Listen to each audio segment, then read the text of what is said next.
भूमिहार और अति पिछड़ा केंद्रीय मंत्री ब्राह्मण कार्यकारी अध्यक्ष जदयू को कहां लेकर के जा रहे हैं नीतीश कुमार।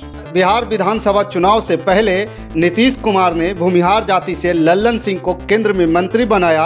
अब ब्राह्मण चेहरे को संजय झा को पार्टी का कार्यकारी अध्यक्ष बना करके बड़ा दांव खेला है। दोस्तों नमस्कार, मैं हूं पवन चंचल और आप देखना शुरू कर चुके हैं जनजोश न्यूज। देखिए, अगर आप इसे फेसबुक पे देख रहे हैं तो फॉलो कीजिए और यूट्यूब पे देख रहे हैं तो सब्सक्राइब कीजिए।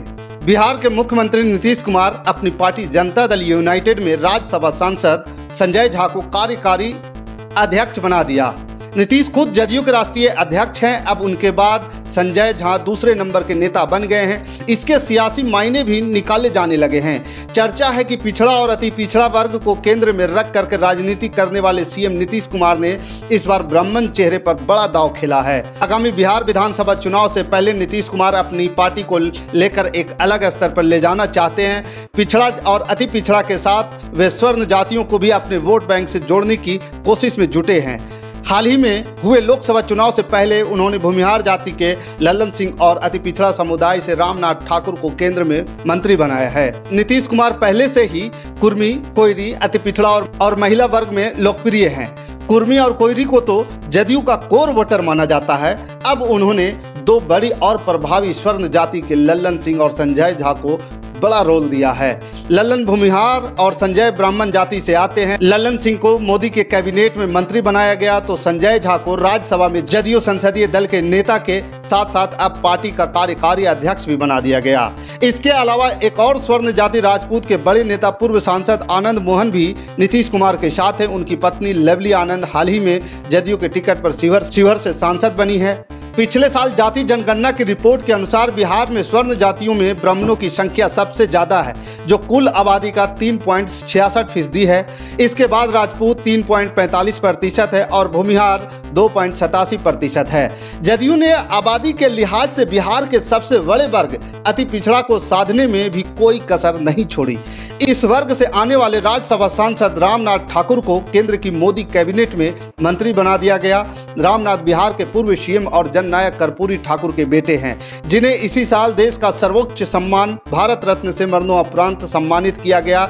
इसके अलावा सुपौल के सांसद दिलेश्वर कामत को भी लोकसभा में जदयू संसदीय दल का नेता बनाया गया है, जो अति पिछड़ा वर्ग से आते हैं। जातिगत गणना की रिपोर्ट के मुताबिक बिहार में अति पिछड़ा की आबादी 36.01% है, जो कि बिहार में सबसे ज्यादा है। दरअसल बिहार में विधानसभा चुनाव अगले साल यानी 2025 में होने हैं। हाल ही में हुए लोकसभा चुनाव के बाद जदयू नेताओं का उत्साह चरम पर है। बिहार में एनडीए की सीटें भले ही घटी है, लेकिन जदयू का प्रदर्शन अपनी सहयोगी पार्टी बीजेपी से अच्छा रहा।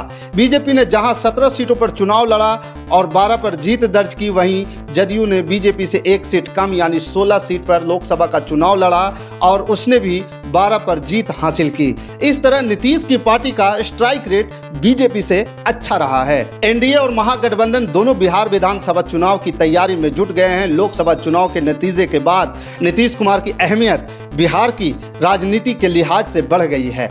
जदयू नेता तो कह रहे हैं कि बिहार में एनडीए मतलब नीतीश कुमार है, वहीं बीजेपी ने भी स्पष्ट कर दिया है कि 2025 का बिहार चुनाव नीतीश के नेतृत्व में ही लड़ा जाएगा, यानी कि सीएम का चेहरा अगली बार भी नीतीश कुमार ही होंगे।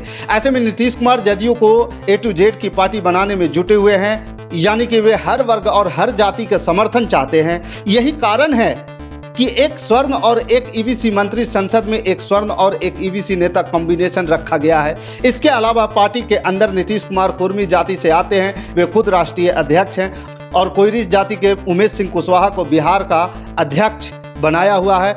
दोनों ही ओबीसी वर्ग से आते हैं।